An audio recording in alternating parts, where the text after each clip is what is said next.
Hello, everyone. I thought I'd take this time. I'm laying with Lorelai. She's on the boob, believe it or not. Even though that was her behind. She's moving all about. Hi. Aww, hi. I see the guy.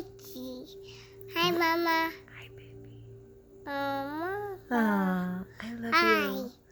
Hi. I love you so I much. say goodbye. Bye. Bye. I say goodbye.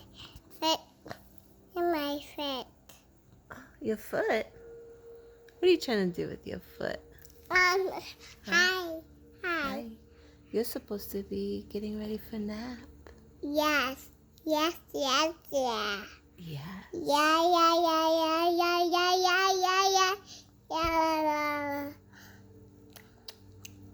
Oh my. Oh.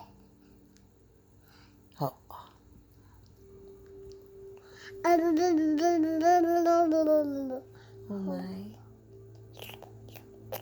So silly.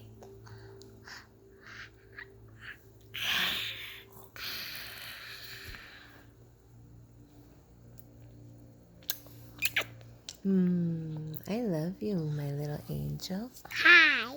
Hi.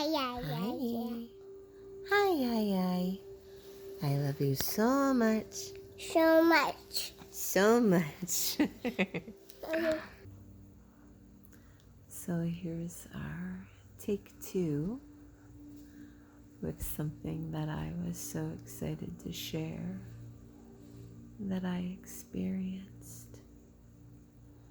And this is an example of how I use my intuition, my psychic abilities to more deeply listen when it comes to my children and their needs, and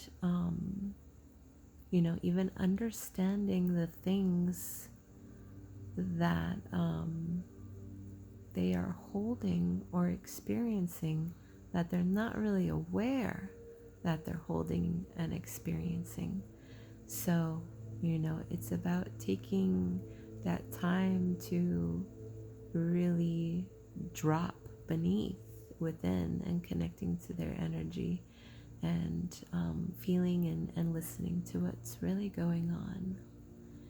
And so, as I was laying here before she got super silly, and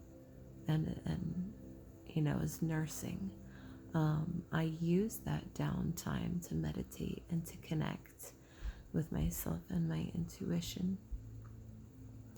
And the messages that came through for me were just so unbelievably eye-opening and helpful. And so part of that message was how falling asleep for children, at least my children, and sometimes even myself, the transition of awake to sleep oftentimes feels and is compared to like death. So I've noticed that, for Lorelai here, it's much more noticeable that when it really comes down to falling asleep, she like hits this. It's like knocking down walls, and finally she will just become very, very vulnerable and just breaking apart and falling apart and crying, and like sometimes that's even just with like a lullaby song, or talking about sleep. There's sometimes a high emotional reaction, and I can tell also with my oldest daughter that there is fear and insecurity about falling asleep. And so in the type of work that I do and that I continue to specialize in, one of those passions is connecting to children and helping children, helping those who maybe nonverbal or limited communication, and using my psychic skills and abilities to read the energy of the child, to understand more deeply what's going on, what they could be holding, what they could be carrying, and what they're experiencing that even they are not aware of, or are unable to literally put into words, because obviously as adults we struggle so much putting deeper feelings into words and communication.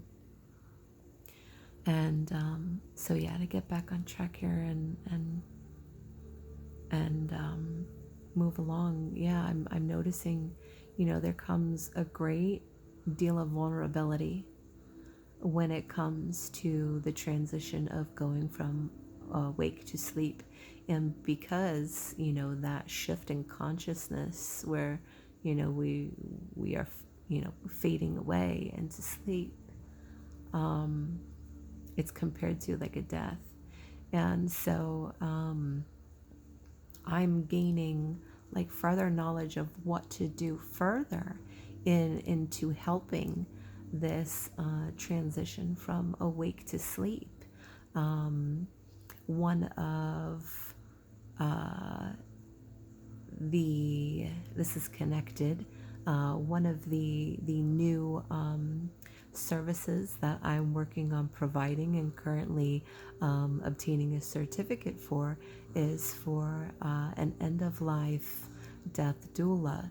And so part of the what word to even use, part of the magic in that field is guiding someone, or just talking and talking and getting others more open and used to a softer, easier transition, one that is free of fear and less resistance to what's out of our control. And it's so comparable to those types of experiences to what our little ones are feeling inside with making that transition. And so by continuing to offer environments and closeness and connection with the children, and creating that environment physically, with whether it's sound, light, scent, the things that are going to produce a very relaxed state, and really being there and creating that peace and stillness within themselves as they transition, and knowing that there is nothing to fear, that they are not alone. That send off into sleep, which as we could get into talking about astral travel, where our souls do leave our bodies. So there is a major connection with death here. And so yeah, but by guiding them in the correct ways, we can instill within their being, within their knowing, and within their belief that as I'm falling asleep, I am secure, I am safe, I am loved, I am protected. And yeah, because I've noticed that when our littles are not being guided in that type of a way, it's almost that we're giving into fear. Then as we're feeling fear and making room for fear to come in, and insecurity, we are dropping in vibration and getting into some very lower places. Therefore, how can you imagine in the state of being and vibrational state that we're waking up in when we're falling asleep in that way? So yeah, it's all about giving that guidance in those moments to instill that security. So I, for one, am so grateful for these messages and epiphanies. Thank you, Spirit. Because I am the family. I do have the children where sleep is a hard thing for us. And, sometimes we're leaning on like stimulation that is like helping, but, maybe not really helping, to fall asleep. And so I'm just so excited to try these new things and to grow a little bit more. So thank you for anyone who listens, and hope that this is of some help. I love you.